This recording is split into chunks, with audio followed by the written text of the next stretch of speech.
या सोहळ्यासाठी जमलेल्या आडगाव निवासी माता भगिनींना अभिवादन करतो।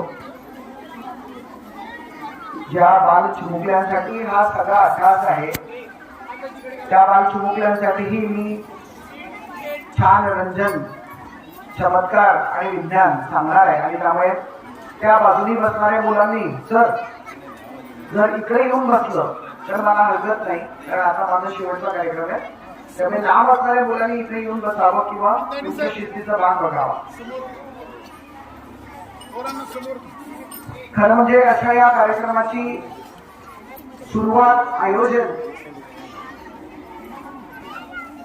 एक मोठी गोष्ट असते, त्याच्यामध्ये एक मोठं नियोजन लागतं आणि आपल्याला निमंत्रण पोहोचून आपण इथपर्यंत येणे ही पण एक मोठी गोष्ट नियोजनाची असते। आणि आडगावची शाळा आपल्या जिल्हा परिषदेची शाळा सातत्यपूर्ण नियोजनबद्ध आणि कठोर परिश्रमातून आपल्या विद्यार्थ्यांना घडवत असते आणि म्हणून पूर्ण हिंगोली जिल्ह्यामध्ये अवघ्या महाराष्ट्रामध्ये आपल्या या शाळेचं नाव सगळे लोक कौतुकाने घेतात। खरं म्हणजे सर्व शाळांची अलीकडे ही जबाबदारी आहे, परंतु काही शाळा विशेषत्वाने या सगळ्या गोष्टी करतात आणि म्हणून त्यांचं कौतुक आपण सगळे करतो। आपण कार्यक्रमाची सुरुवात आपल्या सगळ्यांसाठी आदर्श असणाऱ्या महापुरुषांच्या अभिवादनाने करतो। आज आपण जिजाऊंचं आपण अभिवादन केलं, छत्रपतींना घडवणाऱ्या आपण सावित्रीबाई फुलेंना अभिवादन केलं, ज्यांनी स्त्री शिक्षणाची सुरुवात या महाराष्ट्रामध्ये केली। या दोन्ही मातांचं आपण नाव आधी घेतलं, हा आपल्या समाजामध्ये शिक्षणाने झालेला बदल आहे। अन्यथा एका काळामध्ये स्त्रियांना दुय्यम महत्व देणारा देखील आपला समाज आहे। हा जो बदल झाला विचारामध्ये, तो बदल ज्या साधनाने झाला ते साधन म्हणजे शिक्षण आहे आणि ते तुम्हा महिलांना चांगलं पटलंय आणि म्हणून आपण आपल्या पाल्यांच्या मुलामुलींच्या मागे धैर्याने नेटाने जबाबदारीने उभे आहात आणि म्हणून आडगावच्या या जिल्हा परिषदेच्या शाळेतल्या सर्व शिक्षकांना मुख्याध्यापकांना हे करणं शक्य होत आहे हे मला नमूद केलं पाहिजे।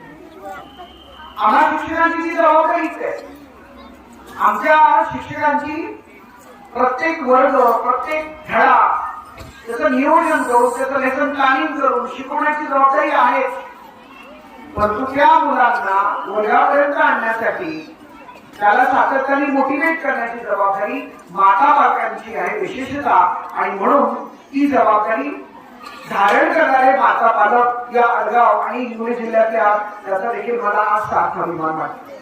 आणि म्हणून या कार्यक्रमाच्या निमित्ताने आदरणीय मोरे सर माझ्याकडे जेव्हा आले निमंत्रण घेऊन, तर मला कौतुक वाटलं की खरं म्हणजे महिलांच्या हळदी कुंकवाच्या कार्यक्रमामध्ये मी म्हणून काय करणार, काय बोलणार, परंतु आपल्या लक्षात येईल की माझं बोलणं देखील तुमच्याशी सुसंगत आहे, तुम्हाला ते आवडेल देखील पटेल देखील। या कार्यक्रमासाठी आपल्या स्थानिक स्वराज्य समितीचे प्रमुख आदरणीय राऊत साहेब यांचं देखील कौतुक सगळे शिक्षक आणि मुख्याध्यापक वारंवार करत होते। आपल्या गावच्या सरपंच आदरणीय ताई यांचा देखील सन्मान आणि आवर्जून उल्लेख आमचे शिक्षक सगळे समितीचे मंडळी करत होते। खरं हे दिसतं की जेव्हा हे सगळे घटक समाजातले एकमेकांना परस्पर पूरकपणे काम करतात तेव्हा ती जादू घडते, हा चमत्कार घडतो। आपल्या पाल्यांना आपल्या गावातल्या चिमुकल्या गावातल्या मुलांना नवोदय सारख्या शाळांमध्ये प्रवेश घेण्यासाठी, स्कॉलरशिप सारख्या परीक्षांमध्ये उत्तीर्ण करण्यासाठी आणि अजून पुढचं शिक्षण उत्तम घडवण्यासाठी ही शाळा करणार असेल प्रयत्न, तर त्या प्रयत्नाला आपण साथ दिली पाहिजे। भूमिका घेऊन आपण मोठ्या संख्येने महिला मंडळी या ठिकाणी आलात, अर्थात आपलं संपूर्ण कुटुंबच या प्रक्रियेमध्ये सहभागी असतं आणि म्हणून मला असं वाटतं की आपले अभिनंदन केले पाहिजे, आपले धन्यवाद व्यक्त केले पाहिजे। मी 5 मिनिटं आधी काही मुद्दे बोलणार आहे आणि नंतर चमत्कार दाखवेल आणि चमत्काराच्या संदर्भामध्ये अलीकडे जो अत्यंत महत्वाचा विषय आपण महिलांनी आणि मुलांनी लक्षात घ्यावा, शिक्षकांनी लक्षात घ्यावा, त्याविषयी माझं मत मांडणार आहे. आता आधी सगळे कार्यक्रम झाले आणि म्हणून कार्यक्रमाचा एक मुख्य वक्ता म्हणून तुमचे 20 मिनिटं फक्त मी घेणार आहे, परंतु आपल्याला नक्कीच एक विचार घेऊन जाणार आहे. तो विचार घेऊन आपण आपल्या घरी जावं आणि त्यावर सातत्याने विचार करून मंथन करावं. नक्कीच आपल्या स्वप्नामध्ये असताना ही मुलं घडतील हा मला विश्वास आहे. मी देखील एक विद्यार्थी होतो, मग मी शिक्षक झालो, महाविद्यालयाचा प्राध्यापक झालो. माझ्या समोर हजारो विद्यार्थी घडले, पण ते विद्यार्थी घडले ते केवळ माझ्यामुळे नाही. मला हे तुम्हाला सांगायचं आहे की विद्यार्थ्यांचं घडणं असतं ते त्यांच्यामुळे देखील, त्यांचं घडणं असतं ते तुमच्यामुळे देखील.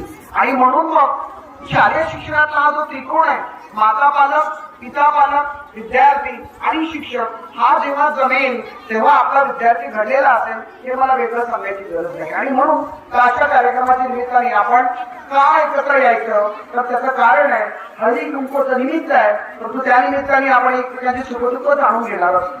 स्त्रियांना एकत्र येणं का आवडतं, तर दैनंदिन कामाच्या झबडग्यामध्ये त्यांना विचार करायला वेळच मिळत नाही. मग आपण आपलं सुखदुःख जर आपल्या मैत्रिणीशी वाटून घेतलं तर ते नक्कीच मानसिक ताण कमी करणार असतं. हा जागतिक आरोग्य संघटनेचा निकाल आहे. आणि म्हणून आपल्या देशामध्ये कमालीचे ताण, कमालीची दारिद्र्य, कमालीच्या अडचणी असूनही आपल्या देशातल्या महिला अजूनही मानसिकदृष्ट्या सक्षम आहेत. या परिसरामध्ये, मराठवाड्यामध्ये, महाराष्ट्रामध्ये दुर्दैवाने जर पुरुष शेतकरी आत्महत्या करतो, परंतु स्त्री शेतकरी आत्महत्या करताना आपल्याला दिसत नाही. त्याचं कारण तुमच्या कणखरपणामध्ये, तुमच्या सक्षमतेमध्ये आहे. आणि ही कणखरपणा आणि सक्षमता अगदी तिथपासून ते इथपर्यंत तुमच्यामध्ये असल्यामुळे आज समाज देखील सशक्त उभा आहे याच्याबद्दल माझ्या मनामध्ये शंका आहे. पण दुसऱ्या बाजूनी मात्र ज्ञान विज्ञानाच्या संगतीने पुढे जाणारी माझी महिला, माझी माता, अंधश्रद्धा मात्र भरपूर पाहते. वैज्ञानिक बाबींमध्ये फार गुंतून पडलेली आहे. आणि म्हणून घरातली स्त्री करती शिक्षित जर झाली तर ती फक्त एक घर उजळत नाही, आपण असं म्हणतो, ती दोन्ही घर उजळते. आई वडिलांचं घर उजळते आणि नवऱ्याचं आणि त्या कुटुंबाचं पण घर उजळते. तसंच जर महिला अंधश्रद्धा असेल, अवैज्ञानिक असेल, अशिक्षित असेल, असाक्षर असेल तर ती तो वारसा आपल्या मुलीला देते आणि मुलगी पुढच्या पिढीला देते. आणि म्हणून मुलींचं, महिलांचं साक्षर होणं हे समाजासाठी अत्यंत गरजेचं आहे. आता या छोट्या सावित्रीने नंतर व्यक्त केली की काय तुम्ही माझ्या मुलींना पोटातच मारून टाकता. पण या स्त्री भ्रूण हत्याकांडामध्ये महिलांबरोबर पुरुषही असतात हे मला माहिती आहे, परंतु तो देखील काळाचा संपुष्टात आला आणि आपण समजून घेतलं की अशा प्रकारे स्त्रियांचं भ्रूण काढून टाकणं चुकीचं आहे. त्याचप्रमाणे आपल्याला अजून एका महत्वाच्या विषयाची कास धरावी लागणार आहे. शिक्षणामध्ये विद्यार्थ्यांना केवळ शालेय अभ्यासक्रमातील गुण मिळून चालणार नाही, अंक, मार्ग मिळून चालणार नाही, तर अलीकडे आपल्याला कदाचित माहित असेल की जागतिक दर्जावर ही मांडणी करण्यात येते की आपल्या मुलांना शिक्षणाबरोबर, शालेय अभ्यासक्रमाबरोबर जीवन कौशल्यांचे धडे दिले गेले पाहिजे. जीवन कौशल्यांचे धडे केवळ अभ्यास करून मुलं आपल्या या स्पर्धेमध्ये, समाजामध्ये होणाऱ्या बदलामध्ये टिकणार नाहीये.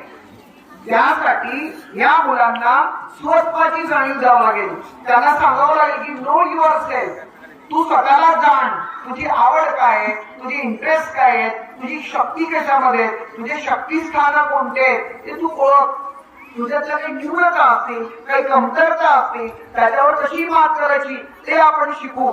आणि या दोन्ही गोष्टींमुळे आपल्यासमोर जेव्हा संधी येतील त्या संधीचं सोनं केल्याशिवाय मुलं राहणार नाही. अजून एक महत्वाचा मुद्दा, इतक्या हजारो विद्यार्थ्यांनी शिकवलं, काही मुलं डॉक्टर झाली, काही इंजिनियर देखील झाली, पण मोठ्या संख्येने माझे विद्यार्थी शिक्षक झाले, मोठ्या संख्येने माझे विद्यार्थी वकील आणि सगळ्या क्षेत्रामध्ये कार्यरत झाले. पण त्याही पुढे मला आनंदाने सांगावं वाटतं की सगळे शिकलेली मुलं आपापल्या परीने आपापल्या क्षेत्रामध्ये करते पुरुष झाले, त्यांनी कुटुंब घडवले, त्यांची मुलं घडवले आणि समाज पुढे गेला. आपला मुलगा केवळ विशिष्ट करिअरमध्ये गेल्यामुळे तो विकसित होतो असं नाही, तरच ते यश असतं असं नाही, तर तो ज्या ठिकाणी गेला त्या ठिकाणी त्याची एवढी उंची निर्माण केली की त्यांनी जग सगळं जिंकून घेतलं. लोक त्याच्याकडे पाहतात. मी नेहमी माझ्या मुलांना सांगतो की there is always no matter top, म्हणजे उंचावर गेल्यावर टोकदार नसतं, खूप जागा असते, त्यामुळे प्रत्येकाला ती संधी असते. म्हणून मुलांनी स्वतःची जाणीव ठेवली पाहिजे, स्वतःचं अनालिसिस केलं पाहिजे. आणि आता अलीकडे या तंत्रज्ञानामुळे ग्रामीण आणि शहरी हा भेद हळूहळू निघतोय. आपल्या शाळेने चांगली भूमिका घेतली आहे की संध्याकाळी आपण टीव्ही पाहत नाही आणि डिजिटल मीडिया वापरत नाही, मुलं आपला अभ्यास करतात, त्यासाठी तुमचं कौतुक. परंतु त्या साधनाचा योग्य वापर कसा करावा हे जर आपण पाहिलं तर एका बाजूने कमालीचं ज्ञान, तंत्रज्ञान, आर्टिफिशियल इंटेलिजन्स, इंटरनेट याच्या माध्यमातून प्रचंड ज्ञान आपल्यामध्ये येत आहे. त्यामुळे शहरी आणि ग्रामीण जरी संपलीये, या माध्यमाचा वापर आपण चांगल्या पद्धतीने केला तर आपल्या मुलांना देखील कुठलंही ज्ञान कमी पडणार नाही. ही शाश्वतीयता या विज्ञान नावाच्या धर्माने आपल्याला दिली आहे आणि म्हणून त्या विज्ञान धर्माची क्लास आपण दिली पाहिजे. त्याच्यामध्ये क्रिएटिव्हिटी मुलांमध्ये निर्माण झाली पाहिजे, चिकित्सा करण्याची वृत्ती मुलांमध्ये निर्माण झाली पाहिजे, प्रॉब्लेम सॉल्व्हिंग ॲबिलिटी निर्माण झाली पाहिजे. आपल्या मुलांना आपण प्रोजेक्ट दिले पाहिजे की आपल्या गावामध्ये कोणत्या समस्या आहेत, स्त्रियांच्या कोणत्या समस्या आहेत, मुलांच्या म्हणून कोणत्या समस्या असतात आणि त्या समस्यांचं निराकरण आपण कसं करूयात, त्यासाठी काही मॉडेल्स तयार करूयात का, या पद्धतीचा विचार आपल्या विद्यार्थ्यांना शालेय शिक्षणासोबत आला पाहिजे. त्याला मी जीवन कौशल्याचा विकास म्हणतो. आपल्यासमोर खूप समस्या असतात, पण त्या समस्यातून मात काढून आपण पुढे गेलो पाहिजे. प्रॉब्लेम सॉल्व्हिंग ॲबिलिटीज त्याला आपण असं म्हणतो. आपल्यामध्ये एम्पथी निर्माण झाली पाहिजे, दुसऱ्यांविषयी प्रणव निर्माण झाली पाहिजे. या सगळ्या गोष्टी, आत्मविश्वास हा निर्माण झाला पाहिजे. आपल्या परिसराच्या मुलांमध्ये अजून एक कमतरता, या 2-4 विद्यार्थ्यांकडनं आमच्या मॅडमनी स्क्रिप्ट देऊन छान पद्धतीने सावित्री तुमच्यासमोर मांडली, पण मला असं वाटतं की सगळ्या विद्यार्थ्यांना ती सावित्री मांडता आली पाहिजे, सगळ्या विद्यार्थ्यांना फुले मांडता आला पाहिजे, सगळ्यांना छत्रपती सांगता आला पाहिजे. याला आपण म्हणतो संभाषण कौशल्य किंवा कम्युनिकेशन स्किल. अलीकडे आपल्या मुलांना आपण पण म्हणत असतो मराठीमध्ये की न बोलणाऱ्यांचं सोनं खपत नाही, बोलणाऱ्यांचे मोठं खपतात, एक मराठी म्हण आहे. बोलणारा असेल त्याला आपलं म्हणणं मांडता आलं असेल, व्यवस्थितपणे मांडता येत असेल, भांडण न करता मांडता येत असेल तर एका काळामध्ये सांभाळणं हा बाजार, ही सिस्टीम, जग त्याचं स्वागत करणार आहे. आणि म्हणून आपल्या मुलांना हळूवारपणे व्यवस्थित बोलण्याचं संभाषण कौशल्य या शालेय शिक्षणात आलं पाहिजे. या संदर्भातली जबाबदारी माता पालक म्हणून आम्हाला शिक्षकांनी देखील आहे. मला असं वाटते की ज्या 2 पद्धतीने 2 विद्यार्थ्यांनी सुंदर पद्धतीने आपलं वक्तव्य मांडलं, मला असं वाटतं प्रत्येकामध्ये ते संभाषण कौशल्य हा गुण आलाच पाहिजे, तर मग खऱ्या अर्थाने शिक्षणाचं ते जीवन मूल्य रुजेल. शेवटचा आणि महत्वाचा मुद्दा मी सांगतो आणि माझ्या छोट्याशा कार्यक्रमाकडे वळतो, आणि ते म्हणजे आपल्या सगळ्यांमध्ये, सगळ्या समाजामध्ये जे आपल्या शालेय जीवनामधल्या एक मॅगझिन आहे किंवा आपण त्याला म्हणतो सूत्र आहे, 10वा एक मुद्दा आहे की सर्व विद्यार्थ्यांमध्ये वैज्ञानिक दृष्टिकोन, वैज्ञानिक ऍटिट्यूड, सायंटिफिक ऍटिट्यूडची निर्मिती झाली पाहिजे. म्हणजे काय, घडणाऱ्या प्रत्येक घटनेमागे काही कारण असतं, त्या कारणांचा मी शोध घेतला, कारण गुण केलं तर ती घटना मला कळते. मला सातत्याने मार्क्स कमी का पडतात, कारण माझा अभ्यास कमी पडतो. कोणीतरी काही वाईट केलं म्हणून मला कमी मार्क्स मिळत नाही. माझं हिमोग्लोबिन कमी का आहे, कारण माझ्या खाद्यपदार्थामध्ये आयर्न असणारे पदार्थ कमी आहेत. मग मी जर आयर्न असणारे पदार्थ खाल्ले तर माझं हिमोग्लोबिन व्यवस्थित होईल. माझं हिमोग्लोबिन व्यवस्थित झालं तर माझं शालेय परफॉर्मन्स वाढेल आपोआप. या सगळ्या गोष्टींचा कारणभाव, कार्यकारणभाव शोधण्याची वृत्ती आपल्या मुलांमध्ये आणण्यासाठी आपल्याला वैज्ञानिक दृष्टिकोन जर विकसित करायचा असेल, जो आपल्या भारतामध्ये कमी आहे. आपण एका बाजूने विज्ञानाचे गोडवे गातो तर दुसऱ्या बाजूने व्यक्तिगत जीवनामध्ये मात्र कारण का भाव शोधत नाही. मूलबाळ न होण्याची कारण आपल्या सगळ्यांना माहिती आहे, पण तरी सुद्धा मूलबाळ होण्यासाठी आपण कुठल्या तरी गोवा बाबांना शरण जातो, हे देखील दुर्दैव आहे. महात्मा फुलेंचं आणि सावित्रीबाईंचं आपण नाव घेतो. तुम्हाला माहितीये का, त्यांना मूलबाळ झाली नाही, तर समाजाने त्यांना सांगितलं की सावित्रीबाईंना मूलबाळ होत नाही, मग तुम्ही दुसरं लग्न करा. फुले तेव्हा म्हणाले की जर मुलगा होत नसेल तर माझा आणि सावित्रीचा कोणताही दोष असू शकतो. मग जर मुलगा होण्यासाठी मी दुसरं लग्न करणार असेल तर तिला देखील तुम्ही संमती द्या दुसरं लग्न करायला. मला असं वाटते 250 वर्षापूर्वी ज्या महात्मा फुलेंनी आपल्या स्त्रीविषयी पत्नीविषयी हा सद्भाव आणि सन्मान व्यक्त केला, तो सद्भाव आणि सन्मान जेव्हा समाज व्यक्त करायला लागेल तेव्हा खऱ्या अर्थाने स्त्री पुरुष समानता असेल आणि तेव्हा समाज झाडाने पुढे गेला जाते. आणि म्हणून वैज्ञानिक दृष्टिकोनाची ही गोष्ट आहे ती आपण समजून घेतली पाहिजे की आपल्या आजूबाजूला हा जो विकास आहे जिथे जमानेही बदल आहे ते विज्ञान नावाच्या विषयाने निर्माण केले. आणि तो विज्ञान शिकण्यासाठी कुठल्याही प्रकारे बंधन नाही, कुठल्या जाती धर्माचे किंवा कुणीतरी स्त्री पुरुष असण्याचे बंधन नाही, कुठल्या सीमारेषाचे बंधन नाही. जगामध्ये कुठला तरी शोध लागतो आणि त्या शोधाने आपलं जीवन बदलून जातं, आपण लक्षात घेतलं नाही. आपण आठवलं पाहिजे कोरोनाच्या काळामध्ये आपण सगळे बंदिस्त झालो होतो, परंतु कुठल्या तरी इंग्लंडच्या सारा गिल्बर्ट नावाच्या महिलेने एक शोध लावला. तो शोध होता वॅक्सिनचा. ते वॅक्सिन आपल्या सगळ्या जगाच्या माणसांना आपण दिलं आणि कोरोना पासून मुक्त केलं. मला असं वाटतं केवळ वॅक्सिन कोरोनाचा असं नाही तर दैनंदिन जीवनामध्ये आपल्या आरोग्य जीवनामध्ये आरोग्यामध्ये पडलेला फरक हे सुद्धा संशोधन आहे. वैद्यकीय क्षेत्रात आपल्या हाती आलेला मोबाईल, आपल्या घरी असणारा टीव्ही, आपल्या भोवती असणारे सगळे संसाधन ज्या विज्ञान नावाच्या साधनाने निर्माण झाले ते विज्ञान नावाचं साधन माणसाने निर्माण केलंय.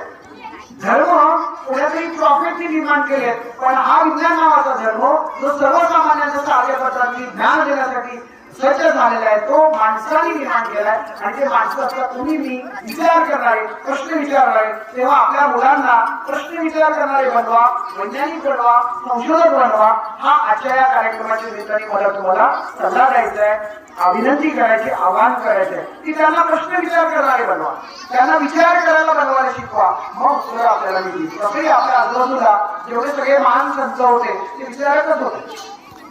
कुठल्याही अर्थाने लौकिक शिक्षक प्रकारे गाडगे महाराज म्हणायचे दगडाचा देव देत नाही घेत नाही, पापाची साथ कोणी करत नाही, नवसाना कोण कोणाला होत नाही. माणूस देव म्हणता का धोंड्याला आणि ध्यान म्हणता का कोंड्याला. साधारणतः आपल्या भारतीय संस्कृतीमध्ये आपल्या वारकरी संप्रदायामध्ये अशी शिकवण देणारे शेकडो संत महात्मे येऊन गेले.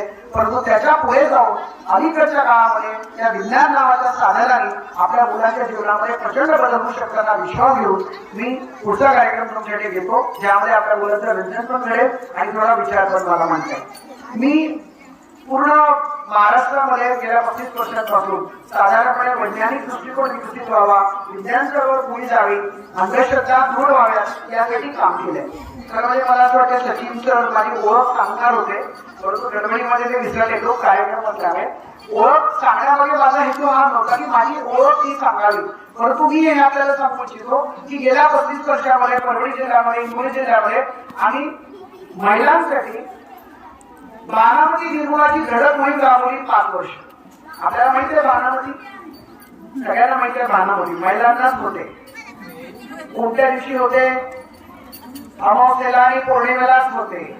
काय घडतं त्यावेळेस? ज्या महिलेला बारामती झाली ती भान हरपते, हाताला घुमते, केस मोके सोडते, कपड्यांचं भान राहते आणि जोरजोराने घुमते, घुमकायला लागते, कणायला लागते.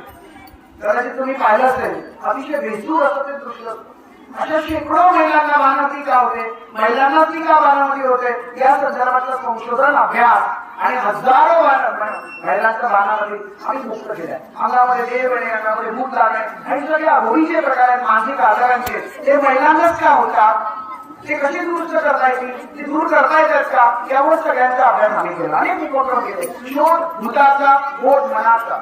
परभणी जिल्ह्यामध्ये जेवढे भूत ठिकाण होते तिथे भूत राहतो, तिथे भूत राहतो. आम्ही त्या ठिकाणी गेलो, रात्रभर कार्यक्रम राहिले आणि लोकांना सांगून दिले की अहो भूत वगैरे काही नसतं. आणि सगळ्यात शेवटी आम्ही समारोप केला महाविद्या मंदिरच्या विद्यार्थ्यांचं. आम्ही स्मशानात गेलो रात्री 12 वाजता. त्याला आम्ही नाव दिलं स्मशान सहल. आणि विद्यार्थ्यांना सांगितलं की भूत नावाची वैज्ञानिक संकल्पना आहे, याच्यावर विश्वास ठेवू नका, मन मोकळं करा, मन घट्ट करा, म्हणजे तुम्ही धैर्यवान व्हाल. आम्ही विद्यार्थ्यांसाठी उपक्रम राबवले. कचऱ्याची होळी, चला करू कचऱ्याची होळी, नव्या युगाची नवी आरोळी. नुसतं शिव्या द्यायच्या नाही, कचरा जमा करूयात, कचरा एकत्र करूयात आणि त्याची होळी करूयात. मला असं वाटतं असे विविध प्रकारचे उपक्रम आम्ही या विद्यार्थ्यांना दिले आणि त्यातनं एक सामाजिक चळवळ, वैज्ञानिक चळवळ आमच्या परिसरामध्ये आपल्या विद्यार्थ्यांकडे उभी राहिली. आणि त्याचाही परिणाम असा की अनेक विद्यार्थ्यांनी, अनेक मुलींनी उच्च शिक्षणामध्ये संशोधन घेऊन भारताच्या बाहेर, जपानमध्ये अनेक ठिकाणी सगळ्या ठिकाणी जाण्याचा प्रयत्न केला. आणि परभणी हिंगोली जिल्ह्यातली ती ग्रामीण भागातली सगळी मुलं होती. मला हे सांगायचं की या निमित्ताने आपण आपल्या मुलांना हा वैज्ञानिक दृष्टिकोनाचा वसा घेऊया.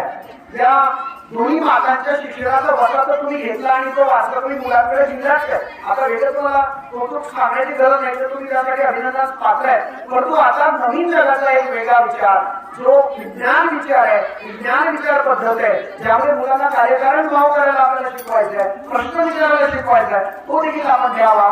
या निमित्ताने तुम्हाला सांगतो. आता मी पुढचा कार्यक्रम सुरू करतो.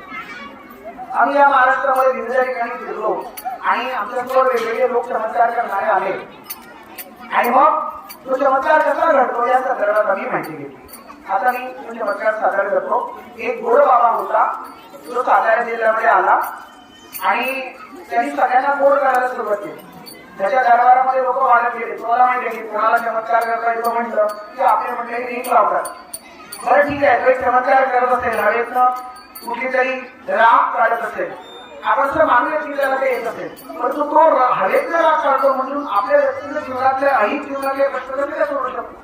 माझ्या मुलीचं लग्न लावण्यासाठी त्याचा काय उपयोग होणार आहे, माझ्या मुलाचं शिक्षण होण्यासाठी त्याचा काय उपयोग होणार आहे. या सगळ्या गोष्टीचा कार्यक्रम आपण लावत नाही.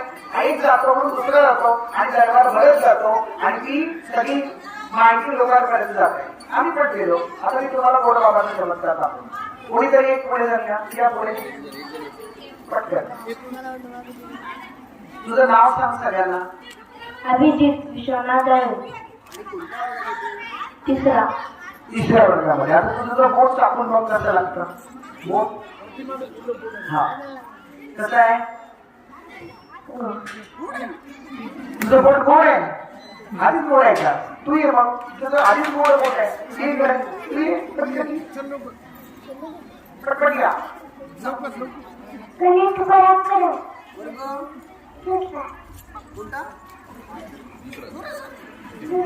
दुसरा ओके. तुझं बोट टाकून बघ. काय लागतं का बोट वगैरे काय लागत ना. हा तो पण बघ. खारं लागलं नाही. खारं लागलं की आम्ही म्हणतो की अरे तुझा हात स्वच्छ नाही, कारण हाताला घाम आला की तो खारेट लागतो, कारण घामासोबत क्षार पण येतात. इकडे पुढे. आता मी माझ्याचा गोडवा तुम्हाला देणार आहे. ते बोट दाखव. तुझं बोट काय. हा तू पण इकडे. आता माझ्यासोबत डोळे बंद करून म्हण ओम. मला पण गोडवा द्या बाबा, मला पण गोडवा द्या. गोडवा म्हणजे गोडपणा. हा म्हणजे बाबा जे म्हणतील ते आपण ऐकतो, विचार करत नाही का म्हणायचं. तुला तो बोट. येस तू पण म्हण. बंद कर डोळे. का बंद करायची विचारायचं नाही, फक्त बंद कर म्हटलं की बंद. हा तर आता टाकून बघ लोकांनी पण. गोड बघा. नक्की खरं गोड लागलं ना. सगळ्यांना गोड लागलं.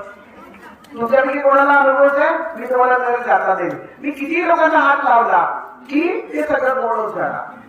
कसं का घडलं बाबा. त्या बाबांकडे जी शक्ती होती ती माझ्याकडे आली अशी कशी घडली, याच्यावर आपण नक्की विचार. दुसरा, तुमच्याकडे जसा हा प्रसाद मी तुम्हाला दिला गोडवा, जसा मी तुम्हाला देणारे तीर्थ. तुम्हाला माहिती ना तीर्थ असतं काय असतं. तीर्थ एका बाबांनी दिलेलं पाणी, त्याच्यावर असतो मंत्र आणलेलं आणि त्याच्यामुळे आपलं भलं होणार. आपण असं पितो श्रद्धेने आणि असं डोक्याला लावतो आणि असं मानतो की माझं भलं होईल. याला आपण म्हणतो सूचना वर्तित्व. स्वतःला दिलेली सूचना आणि मानसिक दृष्ट्या योग्य आहे की स्वतःला तू सांगणे अरे हा छान होईल बरं, माझं भलंच होईल, काही वाईट होणार नाही. हे मानसशास्त्रीय सिद्ध आहे. परंतु बऱ्याचदा आपण अशा कुठल्या तरी बाह्य अशा गोष्टींचा वापर करतो आणि स्वतःला सांगतो की माझं भलं होईल. या ठिकाणी कसेच बाबा होते, त्यांच्याकडे लोक यायचे त्यांच्या दरबारामध्ये तीर्थ घ्यायला आणि असं मानण्यात होती की तीर्थ घेतलं की सगळं भलं होणार. मुलं परीक्षेत पास होतील, अभ्यास नाही केला तरी, महिलांचं दुःख ताण काही आजार आपोआप बरे होतील त्या तीर्थामुळे. जे सगळे दुःख असेल ते सगळं बरं होईल. आणि त्या मानसिक ख्याती काय होती, गती कशामुळे जमत होती, कारण ते तीर्थ संपतच नसेल. दुसरी ख्याती होती की महाराजांकडे किती लोक जेवायला आले तरी जेवणाला पुरतं संपतच नाही. आता तुम्ही मला मोठी सांगा, घरच्या 5 लोकांसाठी जेवण केलं आणि 15 लोक आले तर शक्य आहे का? मग त्या महाराजांकडे असं काय व्हायचं? व त्यांचा जाणीवपूर्वक केलेल्या बातम्या अफवा म्हणजे बाबा मोठे वाटले पाहिजे. आणि त्या माईला विचारलं जी स्वयंपाक करते, 2 माणसं नवीन आले तर पुरत नाही घरच्यांना, माईला उपाशी राहावं लागतं, त्यांच्या स्वयंपाक करावं लागतं. याला कुठून आला? परंतु बदलता करायचं, लोकांची गर्दी वाढते, लोक सगळं ते पसरवतात. मी पण त्याच्याकडे गेलो दरबारामध्ये, तो समाचार मी तुम्हाला दाखवतो या ठिकाणी. हे ते गडवा आहे, त्या गडव्यात कधी न संपणारं पाणी द्या, ते कधी न संपणारं पाणी मी तुमच्या समोर दाखवणार आहे. ठीक आहे, सांगायचं हा गडवा भरलाय सगळा. ठीक आहे, आता ग्लास नाही आहे का? ग्लास कोणाकडे? हा, आता हे पाणी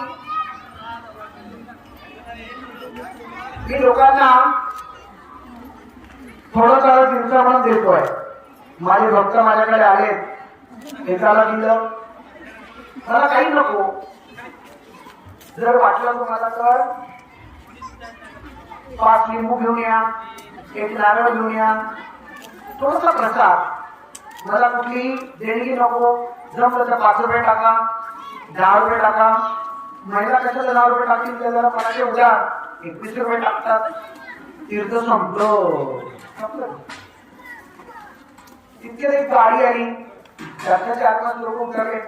तेवढे महिला बाबाचा दरबार सुरू आहे आणि तीर्थ संपलं. आता आपल्याला कसं होणार? या तीर्थाशिवाय तर आपलं भलं होणार नाही. आपण मुलाला आणलं, त्याचा आशीर्वाद घ्यायला, बाबाचा तीर्थ घ्यायला, म्हणजे तो परीक्षेत पास होईल.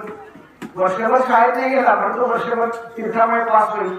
पुन्हा ते बाबा काळजी करू नका, माझ्याकडे हा असा गडवा आहे, मला ईश्वर शक्ती प्राप्त केली आहे, म्हणून मी पुन्हा तुम्हाला तीर्थ देणार. बाबाच्या त्या गाडीत आलेल्या माणसाला तीर्थ दिलं बाबांनी. काही लोक पुन्हा नंतर त्या दरबारामध्ये येत गेले. बाबांनी सांगितलं होतं की माझ्याकडे तुमच्यासाठी म्हणून, तुमचं भलं करण्यासाठी म्हणून ईश्वराने दिलेलं आहे सगळं मांडलंय, ते कधी नाही संपणार आहे. मागे जेवण तुम्हाला मिळेल, समोर तीर्थ मी तुम्हाला देईल, तुम्ही जेवण करून उत्तम जा. ते जेवण कोण देत असेल? येणारा प्रत्येक माणूस, कोणी 2 किलो तांदूळ, कोणी 1 किलो साखर, कोणी तेल, कोणी तूप. मागच्या बाजूनी मंडारवर गेलं, येणाऱ्या माणसाला शिजवायचं रटांना आणि खाऊ घालायचं. बाबांचा हात ही तुमची कृपा हे समजून घ्या. तर बाबा म्हणायचे माझं तीर्थ घ्या. आणि बाबाचं तीर्थ हे अशा पद्धतीने सातत्याने मिळत राहायचं. आणि तो सगळा चमत्कार पाहून लोक म्हणायचे की बाबाच्या आरतीने एवढ्या छोट्या गड्यातनं एवढं तीर्थ काढतात, तर बाबा नक्कीच आपलं भलं करतील. त्यामुळे हा बाबाचा चमत्कार सगळ्या पंचकृषीत पसरला आणि लोक बाबांकडे जायला लागले. आता तुम्ही मला सांगा, पाण्याने आग लागते की दिसते? जरा सांगा तुम्ही. माझ्या दुसरं वाटलं नाही काय, नक्की दिसते. पण माझ्याकडे असणाऱ्या पाण्याच्या मंत्राने मी जर आग किंवा मी दिवा पेटून दाखवलं तुम्हाला, तर तुम्ही मला मानाल बाबा म्हणून? नक्की. मग तुम्ही मला थोडीशी दक्षिणा द्याल बाबांकडे काढून? तर तुमच्या खिशातच आहे. ओके, तर तुम्हाला मी आता ते दाखवणार आहे. ओके, आता कोणीतरी तुमच्या पुढे या, पाहिलं पाहिजे, समजलं पाहिजे. हा बघा, 20% हात वर जातात. मुलं बसले आपले, तुमचं जमान्यासाठी बघा. याच्यामध्ये काही आहे का? याच्यामध्ये मग काही आहे का? तर ती दाखव सगळ्यांना असं उलट बिलट करून. नाही आहे ना? बघा, याच्यामध्ये काही नाही आहे. दिसलं का काही? नाही दिसत म्हटलं. त्यांनी पाहिजे तुमचा प्रतिनिधी आहे आणि हे झाकण आहे, अधिक आहे, त्याच्यामध्ये काही तेल नाही किंवा वात नाही. आणि सांगा सगळ्यांना, काय दिसलं का तुम्हाला त्याच्यामध्ये? नाही दिसलं काहीच ना. पण आता मी पाणी टाकेल याच्यामध्ये आणि मग आपण दिवा भेटू. ठीक आहे, जरा आता हे पाणीच आहे. नक्की कशावरून पाणी आहे? बघा, मी प्रत्येक जे ऍक्टिव्ह करतोय त्याच्याकडे आपण लक्ष द्या. कशावरून पाणी आहे? कारण या रंगाचा दिसणारा पदार्थ बाटलीत असताना वारंवार आपली आई सांगते पाणी आहे म्हणून तो पाणी असावा, पण बाटलीत असणारं या रंगाचं द्रव्य फक्त पाणीच असतं का? काय असू शकतं ते? माणसं तर काही पितात, तुम्ही होता का बरं? पाणी आहे, त्याच्यावर पाणी म्हटलं कारण आपण पाणी म्हणून जी गोष्ट प्यायचो त्या पदार्थाशी जी जुळलेली आहे म्हणून हे पाणी असावं हा निष्कर्ष आपण काढतो. छोटे छोटे प्रयोग असतात. आता हे पाणी याच्यामध्ये टाकतो. तुम्हाला विश्वास आहे का की पाण्याने दिवा पेटतो म्हणून? कोणाचा विश्वास आहे? पाण्याने दिवा मी पेटवून दाखवला आहे. ठीक आहे, आता तुझ्याकडे तू हे जा आपली आपण मोठ्या जागा इकडे बघ. आणि हा दिवा मी आता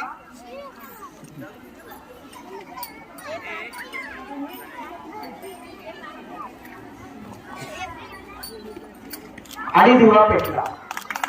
पाण्याने दिवा पेटला म्हणजे टाळ्या वाजल्या कधी चमत्कार झाला म्हणून. हा दिवा पाण्याने पेटला.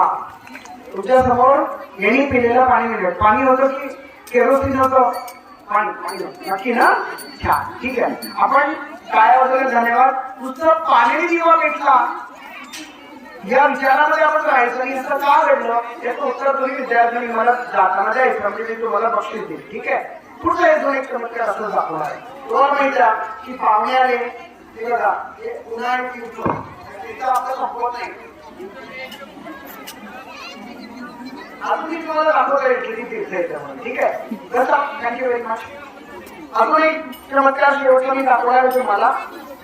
पाहुणे आले की आपण पाहुण्यांचा सत्कार करतो, नारळ देऊ. मला पण त्यांनी नारळ दिलं आणि आता माझ्याकडे असणाऱ्या पाण्यातून मी चमत्कार करून या नारळातून अग्नी निर्माण करणार आहे. तुम्हाला माहिती आहे की अनेक महाराज म्हणतात की मी यज्ञ पेटवतो कुठल्याही अग्निशिवाय, फक्त मंत्राच्या जोरावर.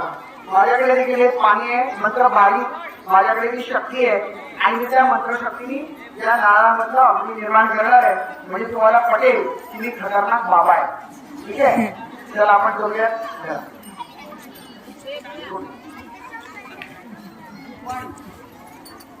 हे घडत असताना सर्वांनी एक साधी गोष्ट आहे, मनामध्ये वाईट विचार आणायचे नाही. सगळ्यांनी ताट बसायचं, त्याला चमत्कार बसेल. बघा बाबांनी सांगितले सगळं ऐकायचं, का म्हणून विचारायचं नाही. गुरुजींना मात्र प्रश्न विचारून मिळवून टाकत बोलत. ठीक आहे, ते पाणी घेतो मी आणि याला मंत्र माहित करतो आणि हळूहळू या नारळावर टाकतो.